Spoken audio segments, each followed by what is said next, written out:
আসসালামু আলাইকুম। আমার চ্যানেলে সবাইকে জানাই স্বাগতম।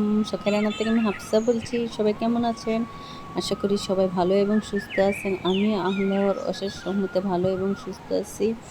আজকে নতুন একটি ভিডিও নিয়ে চলে আসলাম আপনাদের মাঝে। আশা করি ভালো লাগবে। আর যদি ভালো লেগে থাকে অবশ্যই লাইক দিয়ে ভিডিওটা কন্টিনিউ করবেন।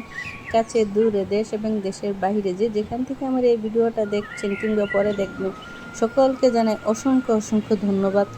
তো আজকে আর আমি কোনো রান্নাবান্নার ভিডিও শেয়ার করব না। আজকে নতুন একটা ভিডিও শেয়ার করব যে গ্রামের দৃশ্য। এরকম গ্রাম আমার মতন কার কার ভালো লাগে খুশি কমেন্ট করে জানাতে পারবেন। তো এই গ্রাম হলো ফরিদপুর কোনাবাড়ি যে গ্রাম, সেই গ্রামের কিছু দৃশ্য।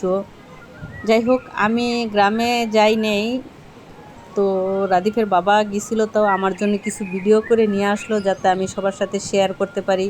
তো এরকম গ্রাম কার কার ভালো লাগে অবশ্যই অবশ্যই কমেন্ট করে জানাতে পারেন। ভালো লাগার একটা জায়গা, মন ভালো করার মতন একটা জায়গা। আমরা যারা শহরে থাকি, আমার মনে হয় যারা শহরে থাকে তাদের গ্রাম ভীষণ ভীষণ ভালো লাগে। তো যাই হোক, ফরিদপুরে এই গ্রামটা কীরকম লাগছে সবাই কমেন্ট করে জানাতে পারেন। আমার তো ভীষণ ভালো লেগে গেছে। তো এই পর্যায়ে এসে আমি আমার প্রিয় প্রিয় আপু এবং ভাইয়াদের কাছ থেকে আমি একটা লাইক চেয়ে নিলাম। অবশ্যই অবশ্যই একটা লাইক দিয়ে ভিডিওটা কন্টিনিউ করবেন।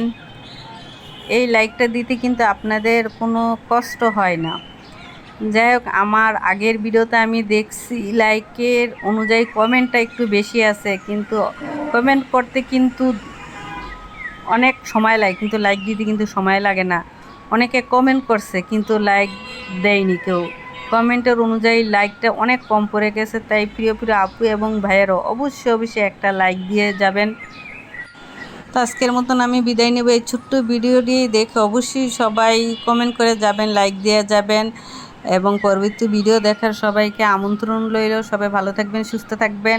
আজকের মতন আমি বিদায় নিলাম এবং পরবর্তী ভিডিও দেখার আমন্ত্রণ রইল। আল্লাহ হাফেজ।